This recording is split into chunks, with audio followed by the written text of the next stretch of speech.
My loops have absolutely sucked for the better part of the last 8 years that I've been producing. And it really wasn't until recently when I started just actually having confidence in my craft and being confident when I go and send out my loops. And I've watched like every single melody tutorial on YouTube, and I found that more or less they were saying a bunch of the same things, which just really ended up just not helping me at all. So in this video, I'm gonna be giving you guys the 5 most underrated melody tips that nobody ever talks about. These are 5 tips that I have learned personally from my last 8 years of producing. Number 5 will totally reframe your mind on how you think about making loops. And this is coming from someone who's been in your shoes before. You know, you're making loops day in and day out and you're just frustrated with the results. You're tired of not making a product that you're proud of, and it's leaving you a little bit discouraged. You're starting to think, oh, maybe I'm not cut out for this. Maybe I just don't have the talent required to make good loops. And I'm here to tell you that that is so wrong.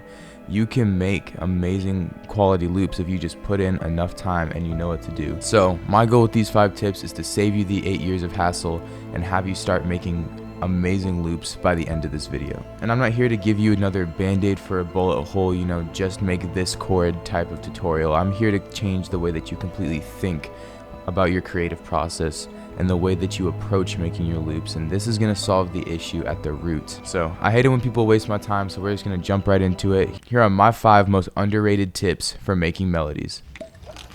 Alright, so tip number 1, accept your limits. Now, the sad truth is that there are only so many scales on the piano, and there are only so many chords within those scales, and there are only so many chord progressions with those chords that actually sound good. When I was starting out, I thought that making new chord progressions was the key to sticking out, and that thinking of different ways to use a chord that no one's ever thought of before was going to be groundbreaking and was going to define my sound. But that just left me even more frustrated than before because I could never even get past that first step. So accept the fact that there are going to be only a handful of chord progressions that actually work for you, and just stick with those.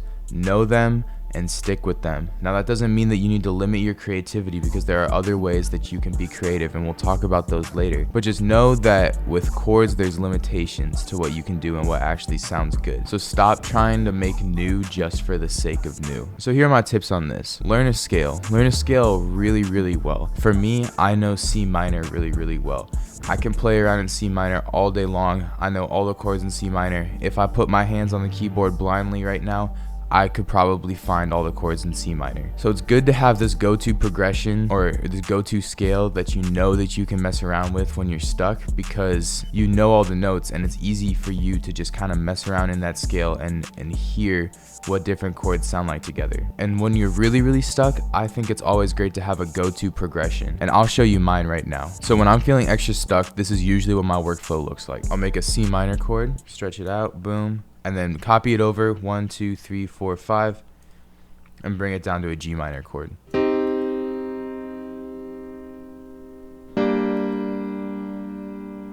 And that's my go-to progression. Now, with these chords, we can spice it up, doing things like adding sevenths, inverting the notes.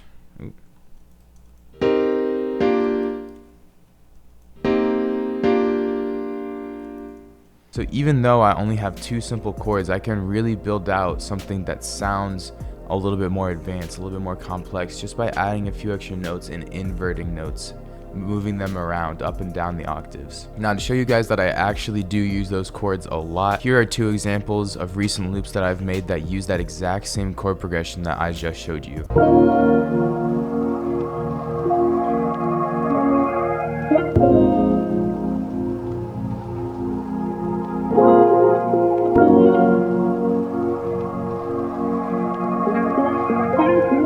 Same thing right here. There's the 1.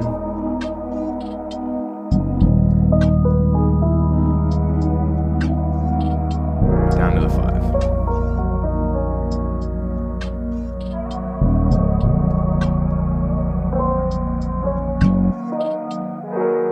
And it's that simple. And both of those loops sound really unique and really different, even though they use the exact same chord progression. Now that you know your chords and your scales inside out, this is when your creativity actually can start opening up and showing itself. And I show my creativity through tip number 2, which is sound selection is everything. For me, sound selection actually means more for my loop than the actual chords that I play. And that is because certain sounds will play differently off of different notes and different chords. Sometimes you'll have a really full sound that you don't really want to do a bunch of extensions on, because then it's just going to sound hectic and chaotic.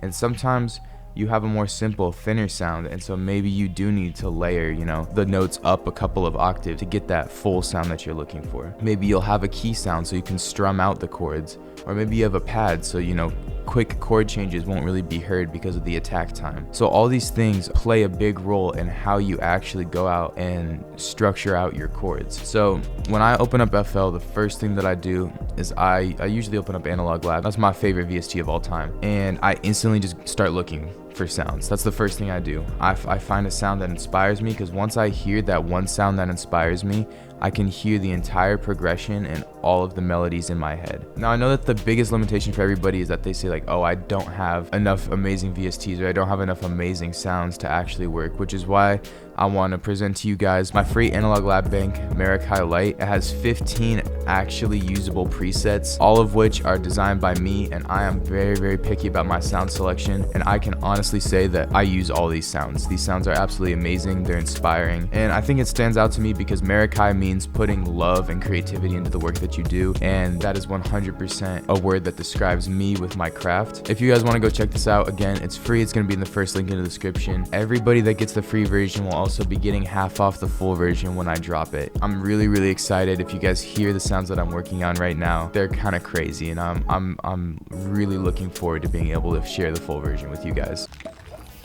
The third tip that I have to really make your loops stand out is to add subtleties, add textures to your loops. And I've only heard like maybe 2 people actually talk about adding texture to your loops. And this can come in many different layers. This can come in like perk loops. You can find texture kits. You can add ambient layers.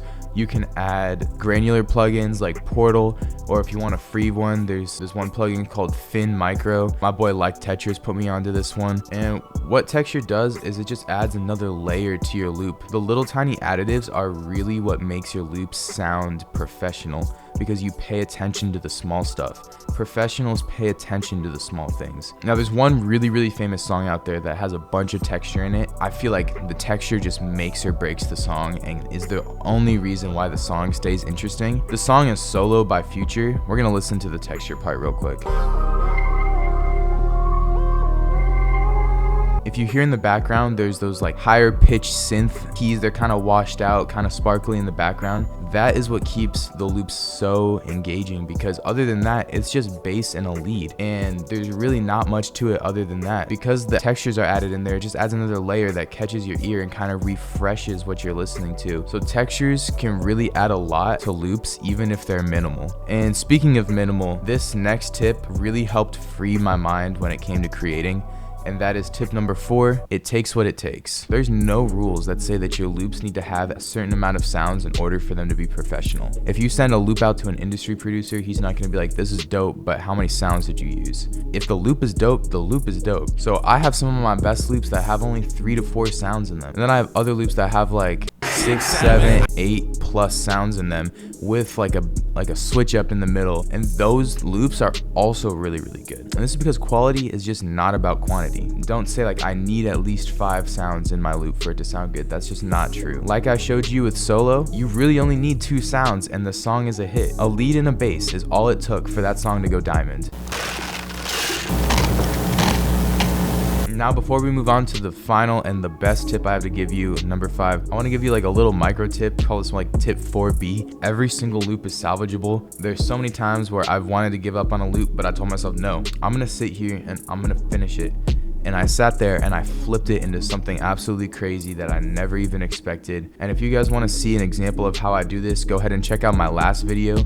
I'll go ahead and put it up on the top of the screen right now. I pretty much do that exact same thing. I was playing guitar and I ended up flipping it into a crazy Clams Casino type beat. Make sure you guys go check out if you guys want to see me in action live flipping a sample. Now, this last tip, I really have not heard anyone on YouTube talk about it.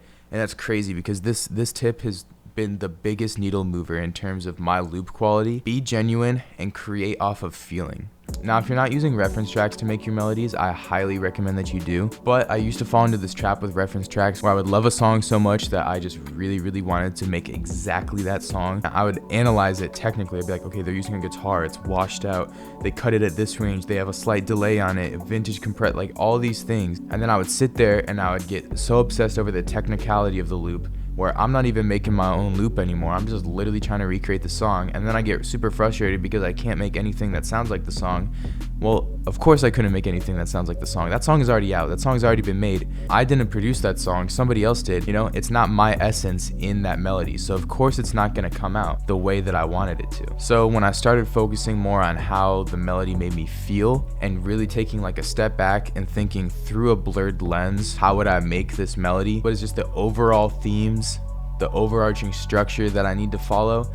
That is when I really started seeing so much more creativity, and I started being really happy with my outcomes at that point. I got a little bit of a personal story to back this one up too. Is I made probably one of my best beats and melodies the night after a breakup, and that was just because I was like kind of numb and I didn't really feel like thinking. So I just turned my brain off and I just felt what I felt in here and just transferred that into my DAW, and the result was absolutely perfect. And I think that beat just beautifully encapsulated how I was feeling in that moment. Now that you have the advice, let's talk about how you can actually apply it. Like right after this video, you can go ahead and do this. And it's not hard to tap into your own feelings. Because I guarantee you, every single one of you guys are like me and you're straight up just overthinking it. I'm a chronic overthinker and I've had to overcome that and able to create more freely. One tip that I have is if you like gaming, just turn on the game for like 20-30 minutes. Play your Spotify playlist in the background, whatever type of music you're trying to make or whatever kind of loops you're trying to make, just put that on the background, hop on the game and just play the game and listen to your music. Because you're playing the game, your focus is going to be mostly on the game, and you're not going to have... Are you kidding me? Sorry y'all, my alarm just went off right in the middle of me recording this. What was I saying, bro? It just messed me up, bro. I was in the zone. Because your focus is on the game, you won't have the mental bandwidth to be thinking about all these technical aspects of the song. You won't be able to overthink it because your mind, that part of your mind is taken up by what you're doing in the moment. My personal favorite one that I do all the time is just hop in the car. Usually I go out like at sunset or like late at night and I'll just drive around. I live in LA, so I know a couple of spots that are just absolutely peaceful that I can go to, overlook the city. But you don't really even have to have a destination. Just go and drive, plug your music in, turn it all the way up and just sing along to it. Just have a great time, enjoy life. It kind of frees that mind where you're overthinking, you're so stressed out all the time. You're just relaxed and you're just enjoying the moment. And then when you get back to your crib or your studio, wherever, just tap into that experience of how that song made you feel when you were driving around and you were singing it.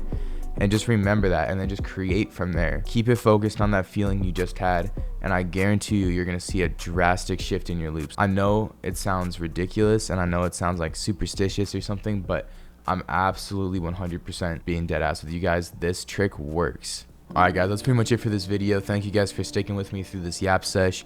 If you guys like this video, make sure you guys leave a like and subscribe. If you guys didn't, you can comment some hate down below. There's a great comment space just for you guys to spew hate at me, call me names, whatever you want to do. Let me know. Your feedback means a lot to me. Marikai Analog Live Bank, first link in the description. It's free. Level up your sounds.